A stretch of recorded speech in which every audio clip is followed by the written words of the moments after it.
تو ساری زندگی بھی اس عنوان سے ہم بات کریں تو پھر بھی حق ادا نہیں ہو پاتا، لیکن ہمارے ذمے یہ کام ہے کہ ہم ان کی عظمتوں کے قصیدے پڑھیں اور ان کی رفعتوں اور ان کی شانوں کے ترانے اپنی زندگی کے اندر جاری رکھیں۔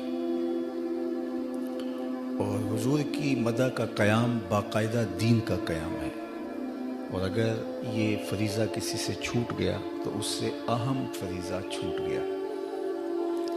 دوسری بات، آقا کریم علیہ السلام کی صورت میں اللہ نے جو انعام دیا، تو یہ ایک مجلس اس کے لیے کافی نہیں ہے، ساری زندگی بھی ان کے نام لگا دیں، حق کے شکر پھر بھی ادا نہ ہو۔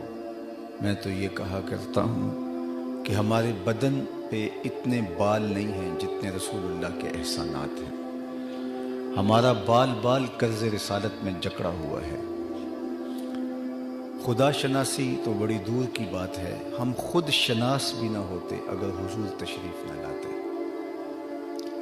ہمیں اپنا بھی پتہ نہ ہوتا کہ ہم کون ہیں، عرفان ذات بھی نصیب نہ ہوتا، من کا تعقل بھی نصیب نہ ہوتا اگر وہ جلوہ گر نہ ہوتا، اور جس کو یہ بھی پتہ نہ ہو کہ میں کون ہوں، اس کے پلے ہوتا کیا ہے۔ اقبال نے کہا تھا نا، اپنے من میں ڈوب کر پا جا سراغ زندگی، تو اگر میرا نہیں بنتا نہ بن، اپنا تو بن، اور جو اپنا بھی نہ ہو، جس کو یہ بھی نہ پتہ ہو کہ میں کون ہوں۔ انسان کی تاریخ پڑھیے کہ اشرف المخلوقات ہونے کے باوجود وَلَقَدْ كَرَّمْنَا بنی آدمہ کا تاج اس کے سر پہ سجا ہوا ہے، لیکن یہ پتھروں کو، حشرات الارض کو، چوپایوں کو، اجرام فلکیہ کو، مظاہر فطرت کو اپنا معبود مان رہا ہے۔ جو چیزیں اس کی خدمت کے لیے، ضرورت کے لیے، نوکری کے لیے پیدا کی گئی ہیں، وہ ان کو اپنا معبود سمجھ رہا ہے۔ اپنے ہاتھوں سے مٹی کا مادو تراشتا ہے اور پھر اس کے آگے اپنی پیشانی کا تقدس پامال کرنے بیٹھ جاتا ہے۔ ہاتھوں سے پتھر کے اصنام تراش کے ان کو اپنا معبود مانتا ہے۔ لکڑی کے وثن خود بنا کر کے ان کے آگے ماتھا ٹیکنے لگ جاتا ہے۔ انسان کی تاریخ تو اتنی شرمناک ہے کہ یہ مچھلی پکڑنے کے لیے کانٹے کے ساتھ جو کیچوا لگایا جاتا ہے، ایک زمانے میں یہ بھی انسان کا معبود رہا۔ سانپوں کو، بچھوؤں کو، حشرات الارض کو، چوپایوں کو، بہتے پانیوں کو، جلتی آگ کو اور چلتی ہواؤں کو اس نے اپنا معبود سمجھا۔ اسے یہ پتہ ہی نہیں تھا کہ میں کون، یہ خود نا آشنائی کا نتیجہ تھا۔ یہ چیزیں تو خدمت انسانی کے لیے پیدا کی گئی تھی۔ هو الذی خلق لکم ما فی الارض جمیعا، اس پہ شاہد عادل ہے۔ یہ درختوں کو پوج رہا ہے، حالانکہ درخت انسان کو آکسیجن فراہم کرنے کے لیے، پھل دینے کے لیے، چھاؤں دینے کے لیے، اس کے ذوق نظارہ کی تسکین کے لیے پیدا کیے گئے ہیں، لیکن ان کو اپنا معبود سمجھ رہا ہے۔ یہ چاند، سورج، ستارے انسان کے معبود رہے، حالانکہ یہ اس کی راہوں میں روشنی اجالنے کے لیے پیدا کیے گئے تھے۔ جانور اس کی سواری کے لیے، بار برداری کے لیے، اس کی غذائی ضروریات کی تکمیل کے لیے پیدا کیے گئے تھے، لیکن یہ ان کو اپنا معبود سمجھ رہا ہے۔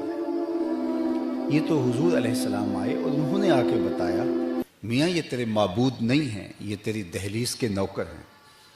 نہیں تو دیکھ، چاند کو پوچھتا ہے، یہ دیکھ انگلی اٹھتی ہے اور وہ ٹکڑے ہو کے قدموں میں آتا ہے۔ سورج کو پوچھتا ہے، یہ دیکھ اشارہ ہوتا ہے اور وہ بھاگتا ہوا عصر کے وقت پہ آتا ہے۔ درختوں کو پوچھتا ہے، جا میں نہیں تو ہی کہہ دے تمہیں اللہ کا رسول بلا رہا ہے۔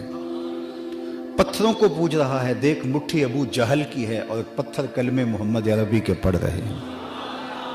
اب انسان کی آنکھ کھلی کہ کائنات کا چرخ تو میرے گرد گھوم رہا ہے۔ اے تماشا گاہ عالم روئے تو کجا بہرے تماشا میروی۔ دنیا کا چرخ تو انسان کے گرد گھوم رہا ہے اور انسان تو کس کی تلاش میں نکلا ہے۔ 22ویں اسکیل کا افسر ہو اور درجہ چہارم کے ملازم کو سلوٹ کر رہا ہو تو لوگ کہیں گے اس کو پتہ ہی نہیں ہے کہ میرا منصب کیا ہے، میرا عہدہ کیا ہے۔ سر پہ وَلَقَدْ كَرَّمْنَا بنی آدمہ کا تاج سجا ہو اور وہ پتھروں کو، درختوں کو، حشرات الارض کو اپنا معبود سمجھتا۔ ایک شخص اسلام لانے کے بعد حاضر خدمت ہوتا ہے اور کہتا ہے جاہلیت کے زمانے کی دو باتیں ہیں، ایک یاد آتی ہے تو میری ہنسی نہیں رکتی، اور ایک یاد آتی ہے تو میرے آنسو نہیں تھمتے۔ پوچھا وہ دو باتیں کون سی ہیں؟ کہا وہ بات جو مجھے یاد آتی ہے تو میری ہنسی نہیں رکتی، وہ یہ کہ میں ایک مسافت پہ جانا تھا تو سامان باندھا، تو سامان میں سفری خدا بھی رکھ لیا، چونکہ گھر کا معبود الگ ہوتا تھا، معبد میں الگ رکھے ہوئے ہوتے تھے، اور دفتر میں کاروباری مرکز میں الگ خدا ایک کونے میں رکھ دیا جاتا۔ تو کہا کہ میں سفر پہ جانا تھا تو سامان سفر باندھا، تو ایک معبود بھی ساتھ رکھنا ضروری تھا کہ راستے میں پوجا پاٹ بھی تو کرنی ہے۔ لیکن وہ پتھر کا معبود جب سامان میں رکھ کے سامان اٹھانے لگا تو سامان زیادہ بوجھل ہو گیا، تو میں نے کہا میں تو اپنے خدا کے بوجھ تلے دب کے مر جاؤں گا، تو کوئی ہلکا پھلکا معبود ہونا چاہیے۔ تو میں نے آٹا گوندھ کر کے اس کا ایک چھوٹا سا معبود تیار کیا اور پھر اس کو دھوپ میں رکھ کے خشک بھی کر لیا۔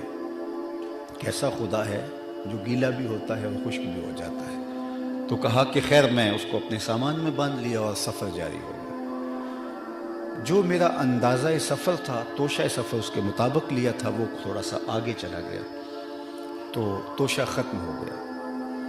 اب ایک آدھ دن تو میں نے بھوک کاٹی، لیکن جب انتڑیوں میں بل پڑنے لگے تو مجبور ہو گیا، تو میرے پاس کچھ تھا نہیں کھانے کو، تو مجبوراً میں نے سامان میں ہاتھ ڈال کر کے اپنے معبود کو ہی نکالا اور پتھر پہ رکھ کے اس کو کوٹا، پھر اس میں پانی ڈالا، پھر اس کو گوندا، پھر اس کی روٹی پکائی، اور پھر کھاتے ہوئے کہا میرے خدا اب کام نہیں آئے گا تو کب آئے گا، اب تو بھوک سے میری جان نکل رہی ہے۔ آج اس بت کی بے بسی مجھے یاد آتی ہے تو میری ہنسی نہیں رکتی۔ کیسا بے بس معبود تھا جو اپنے پجاری سے اپنا تشخص بھی نہیں بچا سکتا تھا، اسے یہ بھی گزارش نہیں کرتا تھا آخر میں تیرا معبود رہا ہوں، اب تو اسے توڑ توڑ کے دانتوں تلے مجھے چبائے گا، پھر تاریک معدے میں پھینک دے گا، پھر غلاظت اور گندگی کے ڈھیر پہ ڈال آئے گا، آخر میں تیرا معبود رہا ہوں، کچھ تو میرے پہ ترس کھا۔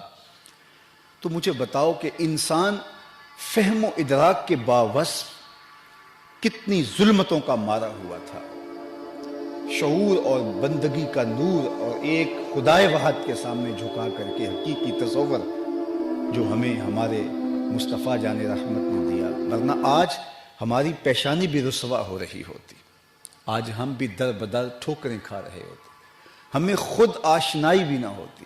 اور آج دیکھیے، آج جب حضور کے در سے آشنائی ملی ہے تو آج اسی انسان کا لہجہ تبدیل ہو گیا جو بت کے آگے ہاتھ جوڑ کر کے اس کو اپنا معبود مان رہا تھا، پیپل کی جڑوں کو خدا مانتا تھا اور برگد کے ریشوں کو لٹکتے ہوئے ریشوں کو اپنا معبود مانتا تھا، مٹی کے مادوں کو اور پتھر کے اصنام کو اور لکڑی کے اوثان کو اپنا خدا مانتا تھا، مظاہر فطرت کو اجرام فلکیہ کے آگے ماتھا ٹیکتا تھا، جلتی آگ کے سامنے پوجا کے لیے بیٹھ جاتا تھا۔ مجھے بتائیے وہی انسان جو اس طرح گرا ہوا تھا، جسے خود اپنے آپ سے بھی آشنائی نہیں تھی، اب اس کا بدلا ہوا لہجہ دیکھیے، اس کی تبدیل شدہ ٹون دیکھیے، اب وہی بولتا ہے فرشتہ کہنے سے میری توقیر گھٹتی ہے، فرشتہ کہنے سے میری توقیر گھٹتی ہے، میں مسجود ملائک ہوں، مجھے انسان رہنے دو۔ کہتا ہے خبردار مجھے فرشتہ کہا، اس سے میری عزت میں فرق پڑتا ہے، میں مسجود ملائک ہوں، فرشتوں کی پیشانی میرے حضور جھکی ہے، تو خود ہی سے آشنائی اس کو ملی تو حضور کی دہلیز پہ آ کے ملی۔ سید سلیم گیلانی مرحوم کا ایک شعر ہے، نہ خرد کی روشنی تھی نہ جنوں کی آگہی تھی، نہ خرد کی روشنی تھی نہ جنوں کی آگہی تھی، تیری رہبری سے پہلے یہ جہاں جہاں نہیں تھا، تیری رہبری سے پہلے یہ جہاں جہاں نہیں تھا، تیرے آستاں سے پہلے کوئی آستاں نہیں تھا، میں وہ زمین تھی جس کا کوئی آسمان نہیں تھا۔ تو زندگی کا سارا جمال اور زندگی کی ساری خوبصورتیاں اسی دہلیز سے ملی ہیں۔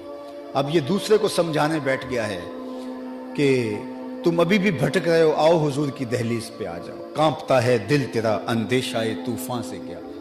اقبال آج مبلغ بن کے پوری دنیا کو بتا رہا ہے کہ آ حضور کی چوکھٹ پہ آ، تجھے خود شناسی کا نور ملے، تجھے من کی آگہی ملے، کانپتا ہے دل تیرا اندیشہ طوفان سے کیا، نا خدا تو بحر تو کشتی بھی تو ساحل بھی تو، دیکھ آ کر کوچائے چاکے گریباں میں کبھی، کیس تو لیلا بھی تو صحرا بھی تو محمل بھی تو، وائے ناکامی کہ تو محتاج ساقی ہو گیا، میں بھی تو، مینا بھی تو، مستی بھی تو، حاصل بھی تو، آہ کس کی جستجو آوارہ رکھتی ہے تجھے، راہ تو، رہرو بھی تو، رہبر بھی تو، منزل بھی تو، بے خبر تو جوہر آئینہ ایام ہے، تو زمانے میں خدا کا آخری پیغام ہے۔ اب اس کو بتایا تو خلیفۃ اللہ علی الارض ہے، زمین پر اللہ کا خلیفہ ہے۔